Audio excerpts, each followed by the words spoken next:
Hello, everyone. It is Wednesday. It is time to review last week's YouTube comments.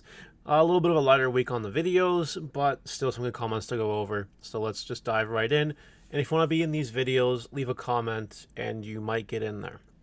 Starting here with Shelby Ramen. I'm putting Digimon on the back burner until I feel it is a better place. I'm not a fan of the power creep. The game is getting less fun with each set because of how strong the new cards are. Hoping that the game bounces out after unification, but I'm not going to hold my breath. I'm glad people are having fun with the game, but I'm not, and I doubt unification will fix that. This is one take on unification, right? Unification isn't necessarily going to fix the power creep that exists in the game. I have a few more comments to go on about this video, about this whole thing, and then I'll give you my whole speech at the end about all the comments. Bjorn Enar. While I do like the concept of aces, I believe they took it too far. When it was just level 5 aces, it gave the game this dynamic about playing on level 4s, easy enough to remove, but still requiring some resource input to do so. Now, every single thing can turn an ace, and they're all so generic. They can fit anywhere without much of an opportunity cost, since they also trigger on play. And then on this as well, I slowed down on Digimon once Blast Ace came out because I started to feel like it was becoming Yu-Gi-Oh! With hand traps and walls effect text. I might join back one day because I like the IP. So, a lot of things here that I want to just bundle up in a nice little package for everyone. Number one, y'all know I came from a competitive Yu-Gi-Oh! Background. If I wanted to play Yu-Gi-Oh! With hand traps and all that, I would just play Yu-Gi-Oh! I would. Straight up. That's number one. Number two, unification and power creep. It's still powerful cards coming out.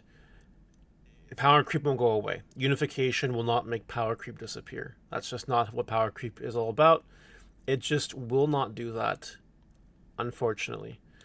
And then I agree with the aces. I think the aces, I said it when they were first revealed, I'll say it again. It's the beginning of the end. Because once you bring in hand traps, it means that things have gone to a no return point, and that no return point will just lead to scarier and scarier and stronger ace cards as the power creep in the game continues to go, because that's just how that goes. Again, with the whole power creep thing. So, there are people that still love Digimon, right? Obviously, head over heels. They love the gameplay. It just does it for them. And I'm not here to take away that from that people. Or some people like the IP, so they stick around anyway. That's all fine. But I do feel like this is going to sound terrible. I'm just going to say it. The intelligence level required to play this game is not where it was when the game first started. And that to me is a little disappointing, because we have all these cool mechanics. We have all these cool things in decks you can play. But it's still, here's my OTK. Nice! Like, that's just... I don't think that's the way it should be, but I'm very antiquated, and, I like my older Yu-Gi-Oh! Formats when that wasn't a thing, and I like, Magic, particularly formats like Draft, where, like, you can't just kill someone right away, There's actually deck building rewarding, there's actually skilled gameplay rewarding. I think we're past that, unfortunately. Vice 505. I will say Gallantmon CM Ace might not go down that much and could even go up, mostly due to it being splashable in most red decks as a game closer early removal. If red decks were better, I would agree with you 100%. Now, someone in the comments is going to say, but Mario, red decks are good. What do you mean? Okay, so they're not compared to everything else going on right now in our meta. They're just really not. And Gallantmon Crimson Ace did not do that much in Japan. I doubt it will translate here. I think the most well-received aces were Paladin Mode Ace, because it's 3 colors, and Shine Greymon Burst Mode Ace.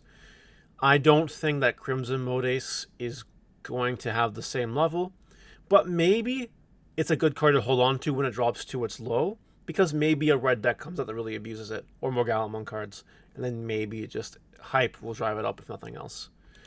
Anthony Real Muto, 1844. I'm praying people are listening to you with the pre-sales. A lot of people do, some people don't. I'm in my bed with it. I know a lot of people that sell the pre-sales, and it just makes me sad. It gives me depression. Hazard.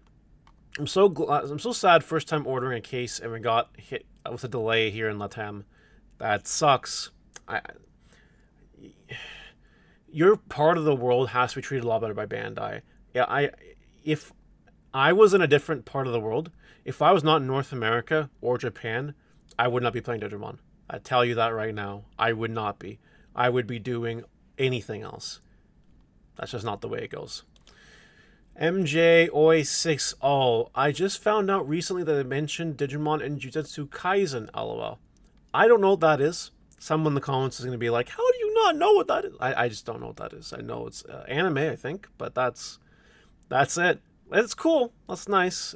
We need more than that, though, to make Digimon pop off as an IP, right?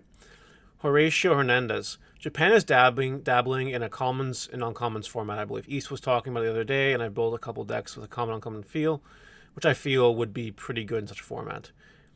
I don't know the validity of that, so I'm not going to speak on that.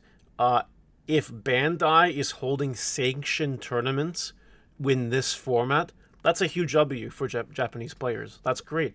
And hopefully that would come over here. That would be really cool. We used to do this when the game first came out, the Pauper format, and it was really fun. I even won a tournament, like a locals. I guess it's not that big of a deal. But I did win something, and, it's not bad. But that's the kind of creativity we need, right? Alternate formats to get people thinking and using their brains a little bit. I think it's really cool. Digicord.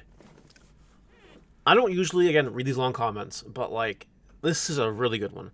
In my opinion, these constant new set release delays are ruining the competitive tournament schedule. When a set is delayed, it's often causing planned regionals to be disrupted and players being told they can't play the new cards after buying them. If there were lots of regionals available or the meta was longer, this wouldn't be a problem, but some regions only have 1 or 2 tournaments available to play a new set before another one comes out. When they are disrupted, it ruins an entire set completely. Then Bandai see lower turnouts of tournaments because people don't want to play a tournament with the older set when they just got the new one. And make decisions like lowering the player caps. There's a sour taste all around. I 10,000% agree, and that's something that Bandai should fix. I don't have anything else to add to that. It's a very good comment. It speaks for itself.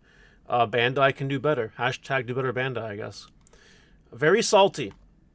FYI, you can't list pre-sales unless you're a brick and mortar TCG player, meaning you have to be a certified hobby shop with a physical store front based on the sign-up criteria.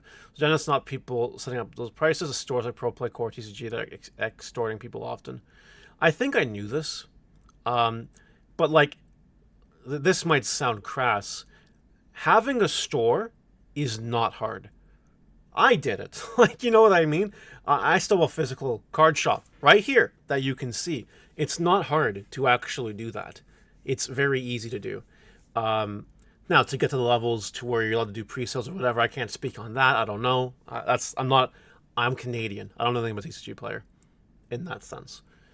But it is the big stores, because how do the big stores keep making money? By doing stuff like this, selling the pre-sales at exorbitant prices. That's how they pad their bottom line, and they'll never stop. Because there's idiots out there, no offense to anyone, that buys the pre-sales, and they'd rather spend double the price on X number of items than wait literally a week or two and get them at regular price. If people want to burn their money like that, I can't stop them. If they're dead set in their tracks, I'm not going to stop them. But it is those people that are allowing these stores to get away with it. If someone does something bad, if they get slapped, they will stop doing it probably. But if, you're the bully on the schoolyard ground that's pushing people down and taking their lunch money at recess, if no one actually stops you, you're going to keep doing it. That's why these stores can keep getting away with it. That's just how it is. Von Wafer 12. Curious to see your thoughts on Ancient Guru on the pre-sale of Mario. Folks at the Facebook group seem to think Ancient Guru is at 28 to 30 a pop on pre-sale is a good idea considering meta in Japan currently. You think it'll stay up top or not? I just don't know how to feel about a $3 Super Rare. Well, we've seen it already, right? We've seen it with Paildramon for a very, very short period of time and Lucemon Chaos Mode for a little bit longer time. And Lucemon Chaos Mode wasn't even that... Okay, it was a 3 to 4 copies of a Demon Lords. Okay, sure. Ancient Gurumon's going to be the same deal here. It's going to be a top deck of the format like Demon Lords was in our format, or should have been in our format. It will be the cheapest on release day. You'll be able to get it for cheaper than $30, and then it might bounce up to $30, because that's just the standard that we live on nowadays. It will still be cheaper to get them now, on release day. But don't be surprised if they do go up to $30-ish, around there. I would not be surprised. That's the game direction we're heading in right now, because products are going to be allocated until unification. That's going to make everything go up a little bit more than maybe it should be. Soul X Cross. Anti-Mario enjoyer. Whatever, Mario. I'm going to buy the pre-sales to spite you. That'll show you about the don't buy the pre-sales rant you always go on. Rolling eyes emoji. I know. People literally will buy the pre-sales just because... I don't know. People are dumb. They are stupid. That's just the world we live in. Double Helix reviews. As an Imperial enthusiast, I see nothing wrong with Imperial Paladin mode. Return the Primogenitor. They're totally fair and balanced. This guy is being sarcastic, but as a biased Imperial enthusiast, I can see why. Yeah, those cards are really strong, though.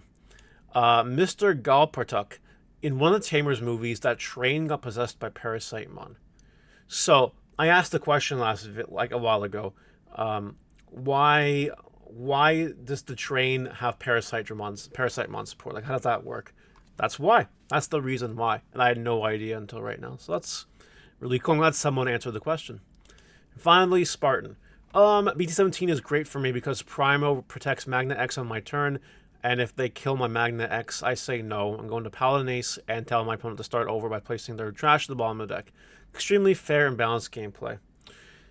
That does sound like extremely fun and balanced gameplay. Wow. I didn't think about it like that. But since you worded it like that, I guess it is fair and balanced. Huh. Well, okay. On that fair and balanced note, I think we'll end it here today. Let me know what you guys think in the comment section below.